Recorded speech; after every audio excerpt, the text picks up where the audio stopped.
But KSA definitely proved himself in open division. Crescent Dew kind of missed out on trials getting into contenders, right? Young and Beautiful here. Crandop in this front line, a little bit overconfident at times. That's what I'm looking for here, is just a bit of restraint from Young and Beautiful, because they do get these amazing little streaks going, but then they take it a little too far. Angry Titans is definitely not a team you want to trifle with, though, and they have to make sure they have a good first sub-map here on downtown. Kevster, being a bit of a watcher, goes to the middle of the map and just stands there and observes, waiting for Young and Beautiful to come out onto the point. And then AT also playing around the spawn room right now, waiting for potential adaptations to come in and roll out with the actual composition, which is more akin to what we were seeing in the previous series. Very much looking to shut down Yiquids on this far. Yiquids last week actually showed himself to be an amazing projectile player, but another player I have to highlight, it's Jonah Tridd. He comes in with a headshot straight away, taking Kevster out and giving the early advantage to Yab after they did get that first cap as well. So now AT have to aggress onto them, and they can do that after Fat causes the res onto Kevster. But by this time, Tridd, all the members of Young and Beautiful, they've already set up, they already have favorable positions. Crandop is free to move his shield around. Excellent hook. Fantastic bop onto the top of Urki to follow up on that one as well, already making a name for himself in the kill feed, and this will extend Young and Beautiful's control over the point. Backflip. Afox doing everything he can to change it. Kevster following up on the Yiquids as well, so that's 2 of the DPS options down for Young and Beautiful. You still have Jonah alive, but I don't know how much he can do because he's gone back from the grave to FD God. The cancel out of the hook on the Kevster. KSA catches him in transit and gets himself another kill, and they're going to be able to fight back AT as they now move on to the point. That is until Crandop goes down, and now you're looking to do this without a main tank. But the barrage is coming back. It's a massive ultimate that can clear people off the point. KSA just has to survive, and Jonah gets a pick. Afox down. We're looking for that barrage to come in, but the supercharge is there. Yiquids is going to commit it, and he doesn't find anyone because Super Fluke shuts it down. Jonah a little bit too late to take that one out. They're going to pop KSA from the side, but not get the kill. Mercy's rezzing back Hooney and Afox. We're at 66%, and we're moving into that final fight territory potentially here because AT cannot dislodge the flower power. Finally, Jonah is gone. The flower does wilt finally. But Yiquid's coming back on the hands-on now, but they're still not off the point, Tridd. Urki can't even get that whole hog off. It's only a quarter hog right now because it just dies too early. AET moving on to the point to displace KSA and Crandop, but we've milked it to 90% blank. This is unreal. AT have looked so dominant as this fight has gone on, but they just haven't dislodged Young and Beautiful. They haven't uprooted them, and now Hooney's going into the position to force out 96% on the first fight. Finally, Tridd, Angry Titans do flip it over. They also have ultimates in the bank to hold on to for the next push. Afox will pull down Hooney. He's gone. For some reason, after he got, he's going to bring him back. But he can help him here. But then Kevster picks up. It's just casual picks at this point, right? And the Dragon Strike's going to just cut through that alleyway and make them all change their mind, like an old game where you just have that wrecking ball rolling down the mountain chasing you, Indiana Jones style. You have to get away from the dragons. You can't stay there. And now Kevster's going to have the infra sites for the next fight as well. So whatever route of ingress Yab take, they're going to know where they're coming from. Yeah, luckily this game is a bit more optimized 3D-wise. So, you know, Kevster can get himself in a good position to find those shots. Young and Beautiful, they had a tough time getting in there. And it's given even more time over to Angry Titans to build these ultimates up. Again, they're in a favorable position. They can drop down the supercharger very shortly, applying a lot of pressure to Young and Beautiful as they make their approach. Well, they put down the supercharger, but the self-destruct is going to take care of that one. Blind Bruce and Bunny hooks that over the wall. I think it brings Yiquids back, and Afox has found 2 in the chaos. They can't bring anyone else back if you're on the side of Yab right now. So AT will take control. That isn't until Yiquids is paid back as he finds 2. Both the snipers going down. Urki will shut that down eventually. And Fat will correct the mistake, correct the record. But now we're moving into this final third of the capture point, and Urki's not slowing down on the kill feed. Okay, staunching the bleeding there a little bit that Yiquids did apply. Twisting the knife. Angry Titans, yeah, exactly. He's making sure that does not continue, so that's very well played to him. Making sure that Jonah doesn't get these off angles is critical to Angry Titans. Obviously, Super Fluke, his shield stays in one place. If Jonah can find those angles, it's brilliant. But we're turning into last fight territory right now. And that Dragon Strike is just going to cut through Young and Beautiful, force him to take cover behind this wall and in the passive terrain. Supercharger for Super Fluke will amp everything up as the Dragon Strike cuts through, tries to force it away, but will not deal any damage to the Bongo. That's for KSA to do with that whole hog as he displaces the rest of AT. Overtime's ticking down, no one's touching, no one's in range! All the bodies, but no presence on the point. AT takes round number 1. Flip side. there was a massive presence from the side of Angry Titans. They literally were Titans on the point there. They had so many off angles covered. And you saw the hesitation from Young and Beautiful. They were not sure how to get onto the point. Do we go over the top? Do we try and take the tunnels underneath? But Angry Titans, they had it on lockdown. Here, Mecha Base next is another map where you can lock down those angles. And more specifically, those chokes with a May. Both teams, well, at least Angry Titans not choosing it, but Huni, he's giving it a go, and there you go. Erky, he's been known to switch over, and we're going to have it here on Mecha Base. It would Erky me to not see him play that, and he's going to... We've done this every week. We haven't done the Erky one. That's actually a fresh one. But it's still enough to give you a sour taste. Tasty. Yeah. Best before date. Very, very much in.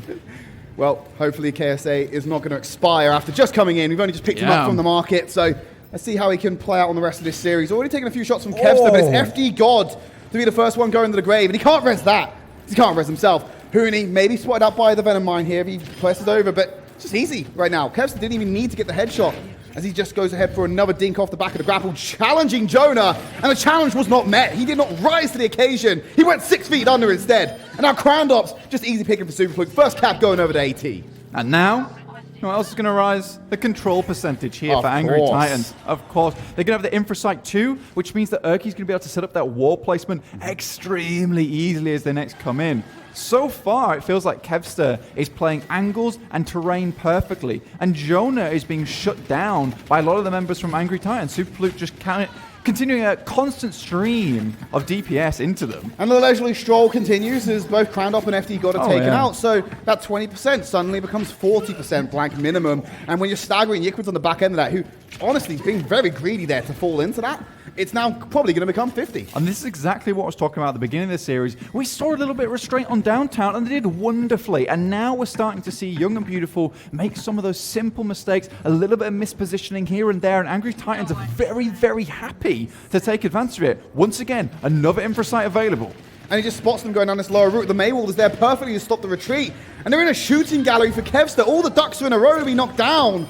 As Huni will quack back on the Superfluke. And the Yikwitz coming in on Brucein as well. As Kevster takes the shot on the Yikwitz, so he's still going to challenge from this long sight line. And despite some dents and some digs being given back from Yab, AT are still keeping control at this point for now. And when they commit the Blizzard, they're going to guarantee they hold it. This is it, Tridd. Angry Titans in such a tight spot here on Mecha Base already. Bearing in mind, just this control point, that's it. Control is done and dusted already. This has been insanely fast compared to the game we've just seen beforehand. Yeah, it went the distance, obviously, in that previous series, and we were hoping this would do the same.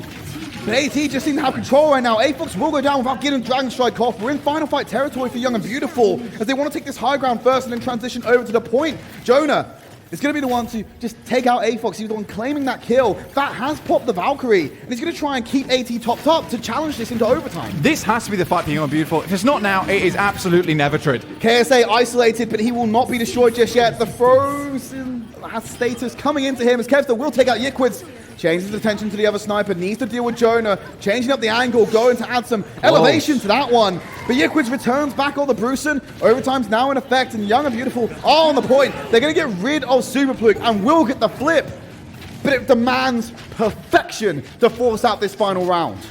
Yeah, Yikwitz definitely has to keep making this one looking liquid right here, Tridd, to be honest with you. Jonah, Infrasight, once again available. We know how important this ultimate is. Jake has said it many times when he has been on the desk that it's an oppressive ultimate, and it forces you into very many situations you don't necessarily want to be in. So you know that Jonah is most likely going to counter one with his own Infrasight and just let it overlap a little bit longer.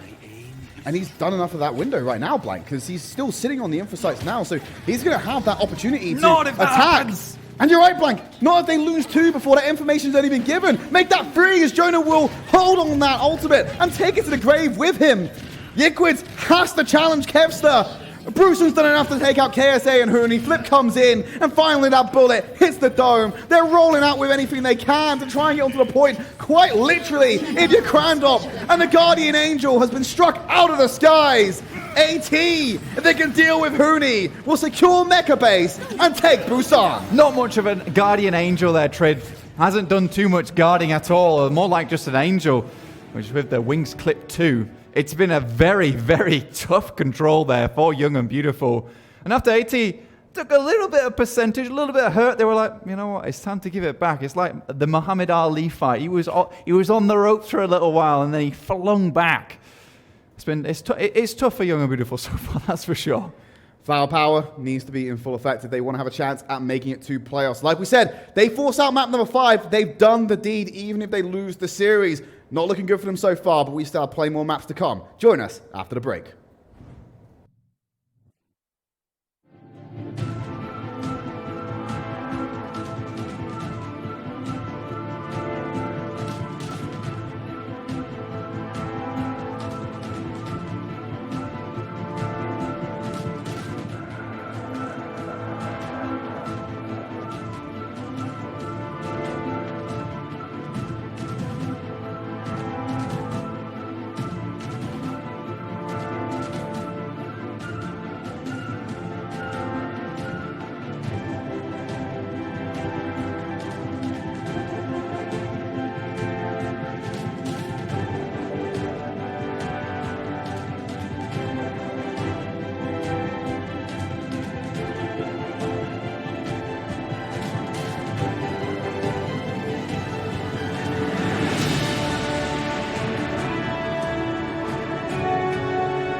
Any flowers in the chat? Because they certainly need you right now. They're down one map. They need to make sure they get at least 2 in this series.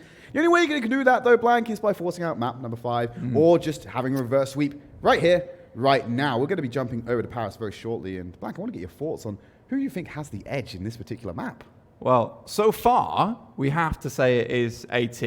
I think that Brusen, excellent off-tank, right? And I think that although we're not really seeing him too much, Adiva is often a very much overlooked hero. She will be in the backlines, Diva Matrix. We saw that in the Gigantic Clockwork Vendetta game, where Zappis was denying a lot of kills just with that Matrix itself, and you can be sure Brusen's doing the same. Obviously, we've just been watching the wonderful POV of Kevster, and by God, it is wonderful, so I don't mind it too much, but I assure you that Brusen is definitely doing work managing the rest of Young and Beautiful. Yikwid's also getting those picks coming through, Tridd, but he's not really been given enough time to actually make sure those are valuable. You want a strong foundation to pivot your snipers and your mobile heroes around. Unfortunately, the foundations are naff at the moment. Bloody naff. Bloody naff. The renovation costs through the roof. You have to start from scratch. You're breaking the bedrock with this. Yeah, you knock the beams with just your big toe, and it's creaking. You're like, oh god, something's very wrong. But there's like a glimmer of hope. There's a nostalgic value to the house. It's a fixer-upper. Yeah. And it's in a perpetual state, unfortunately, of being that way. But you can't hit a feel, but look at it and go... It's loving. It's loving. This is my house, though. And that's the kind of what the weird affinity that people have towards Young and Beautiful in particular, because they don't always have the highest finish, but they still manage to capture a fan base every time they make it back to Contenders. And that's one thing they do a lot. They make it back. And I'm going to say it now. You probably will see them back in Contenders next season, if not because of playoffs or just trials next time around. Angry Titans on the high ground. Look at Kevster, already 30%. You know he's gone for a grapple hook shot and hit it wonderfully there. FD God, though, on the other hand, Immortality Field, ready to place that down at any moment. Looks like they are starting to pay Kevster a little bit of respect, make it a little bit easier for Jonah to hit those shots.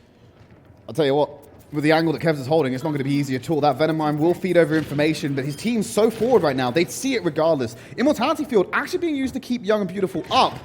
And Kevster's still going to hold this long sightline. AFox has got rid of the Frisbee for now, so they won't have that on rotation for the next push. This is the classic AFox pick as well. We've seen it before, and now we'll see it here on Paris. It's the Junkrat, and he does a really good job of it, just plinking away at the backline. Hang on a minute. Amp Matrix online already for FD God. They're trying to get that shield advantage, that shield pressure on a Super Fluke, and force AT to play around terrain. They'll start taking territory away, and now they've moved away from the Amp Matrix. You can look to set up again. Riptide coming through. Remember, there is no mercy on side. Res not available. This will find a pick unless it is destroyed. He's stalling it out. 5 seconds remain. He's going to push this to his absolute maximum time. He wants to go and find a pick. Yiquids shuts it down for Storm Arrow. He's got it under wraps. Yiquids so far playing excellently this time. Young and Beautiful giving him a lot more time to set up. Angry Titans, though, they've already burnt 1.5 minutes off the clock, and Kevster currently has the sight lines and the advantage when it comes to sight itself. Well, Brewson's taking out Yiquids. That's one less person to challenge him. The Outmatrix back online again for FD God. They're sitting on the invulnerability field right now, the immortality field. But they didn't want immortality, they want resurrection. Yiquids is coming back from the spawn room now. Jonah going up high to challenge him, but Kevster, he will rise to the occasion and take him out of the sky. Young and Beautiful on the back foot again. You think the FAR is the aerial threat? It's Kevster, mate. He's in the sky more time. Surface to air missile. Yeah. Crandop will find a pick on the Bruiser. That will most likely be res back up by Fat here. One thing we have to talk about, though, is the amplification matrix usage. We saw Paris do this wonderfully yesterday, but at the moment, Young and Beautiful, they're using the amp far too early, and Angry Titans are so happy just to walk away from it. You have to put the amp matrix down in a position where Young and Beautiful, where Angry Titans, they have to walk into sightlines of it. You know what I love about AT right now? They have 2 ults online. Yeah. Ready to go. Urki's going to commit that first one. The Blizzard is there. This will be a free tire for AFox. But I mean to use it. Jonah returning fire onto Urki, but it's fine. Kevster is here with the Widowmaker still. Supercharger coming down. Yiquids firing the dragons to displace Kevster, but he can just go up onto the top floor of his house. He's got good angles regardless. Yiquids walking into his sights. The headshot is there, and the Riptide comes in afterwards to take out Crowndop. AT take control again and put Young and Beautiful to a sub 1 minute time bank. Seriously dominant performance from the Angry Titans. One thing I love there as well, that Urki's Blizzard actually stopped Young and Beautiful from being able to take advantage of the amplification matrix when it came down. And it was in a good position where the sightlines were open to Young and Beautiful. But because they were frozen up, no one there to thaw them out, they couldn't take advantage of it. Not quite fast enough with a flick there, Kevster. Jonah nearly took your head off. Should have been an easy pick. Should have been. Tell you what's an easy pick. A hook for Urki to pick up FD God. He dropped the disc beforehand, so they're able to sit in there and be safe, but you want to try and push through, and they will create a forward operating base for themselves. You're in a close quarters area against Bruiser with a whole hog. Man, you got to be scared. There's no stun other than the hook on Young and Beautiful, so Bruiser can get a ton of value out of this one. 20 seconds remaining for Young and Beautiful. They're trying to get reinforcements back from the spawn room, but they've got this forward base right now. Picks need to come in, using a whole hog to create some chaos and clear some space. But all they've done is push AT back to the point. Bruiser currently hiding behind. 5 seconds remaining before the overtime ticks in. Whole log available, ready to push them away, Tridd. There it is, overtime's now in effect. Kevster holding his sideline. He wants to challenge Jonah, but he's playing it safe. He's paying him so much respect. Yikwitz takes out Super Pluke. Jonah's already gone down, and A-Fox will challenge him again. The Out Matrix is there, but no one can get in position to use it because they have to go around and onto the point. They're now going to keep it challenge alive by sticking on here, but the kills are not going Young and Beautiful's way. That is until KSA finds Kevster, taking out the big threat in the back line, and A-Fox is playing around the externals, keeping distance to now pump damage into the frozen tanks. One more should seal the deal, and they have reinforcements for the Mercy. No one's there to touch. What a hold from AT. It's colossal. You have to admit it. Angry Titans did such a good job there. Bit of a spam composition as well, and really, you could see that Young and Beautiful are having a tough time. There is a win condition, though, available. 35.5%, so they will not be able to get a draw on this map, Blank. They have to surpass them right now. And that bodes pretty well for Young and Beautiful because their baseline, there's a potential. The minimum they've got now is the win, is the default condition right now. AT have to surpass that.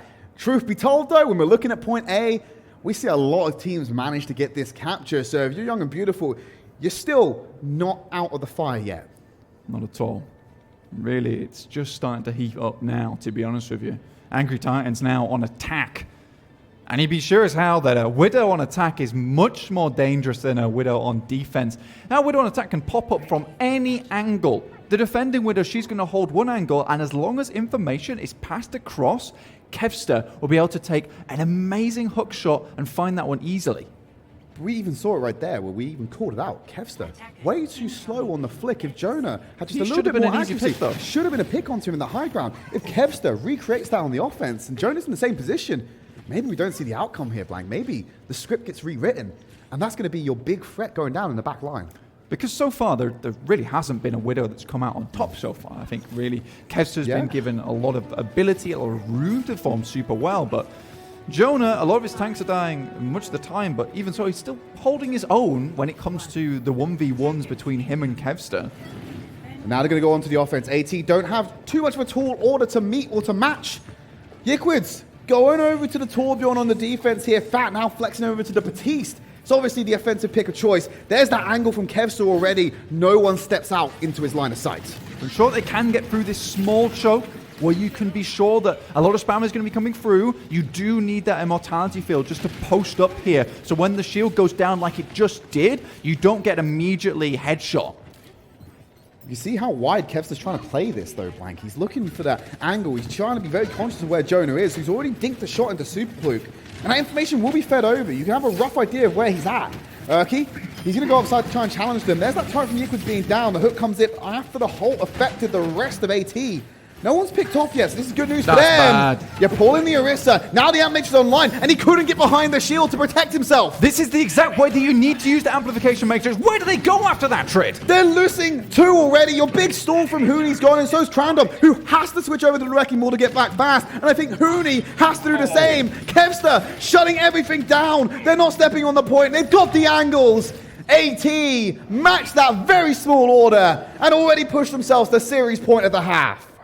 The pressure is weighty on Yab now.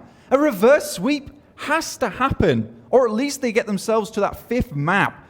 But they have to win 2 maps in a row, and the way things are looking so far, Tridd, I'm not sure. I have to agree with you, Blank. It's been a bit of a speed run, and I don't really know what we're going to see in this highlight package, because it's going to be quite short, really, because we've not had a lot of footage to pull from, and I imagine we're going to see a lot of sniper plays right now, because we have sat on their POVs a lot, because it is quite important in this matchup, and it has been this week as well. When we look back at the match we took over yesterday, a lot of it was down to who would win out on these Widow duels, and I feel like that's becoming a pattern here in Europe. Very much so, Tridd. And I think that we have talked about the Widow duels quite a bit during this matchup. Another player that I'd like to talk about a little bit more, though, is A-Fox. And we've really seen an evolution of this player throughout the season. So at the beginning on the Zenyatta, where they were overlaying ultimates here and there. They fixed that up on Angry Titans. They have a little bit of issues, but slowly but surely they get better. And then we start to see A-Fox on the Hanzo, on the Junkrat. And surprisingly, he performed super duper well on both of them. It's really nice to see. But I think Paris all comes down to that amplification matrix. I really think in this situation, Fat just had the better understanding. Yeah, I like what Fat was doing, though. He was reactive, right? He wasn't the one taking the initiative with the amp matrix. He was waiting for the opportunity to arise. Yeah. There might have been something that Young and Beautiful spotted, but it always felt like they committed that a little bit too early. Whereas when it came round to Fat, they waited until they got that hook. Yeah. They isolated Crandop. They went ahead and dropped the amp matrix while he was in retreat, knowing he had no cover. That's a free pick in itself. Huge. And one thing to note there is that Young and Beautiful had 3 amp matrices during that whole thing. And I really think that Fat, only using 1 that entire time, could have had 2 up in the same time as Young and Beautiful. However, even though it is the fastest charging ultimate, one of the fastest charging ultimates in the game, placement of the amplification field is super important, because you saw there, you got the pull in, and then the amplification matrix comes down. Where do they go after that? You're in the sights. It doesn't matter if you put a shield down, it's going to melt away. You even have no passive cover to hide behind. No. So really, that was all she wrote for Crandop, and it really opened it up for AT on their offense. Blank. We're going to go to a quick break. AT already at series point. Yab, they need your energy. Start sending it. Join us after the break.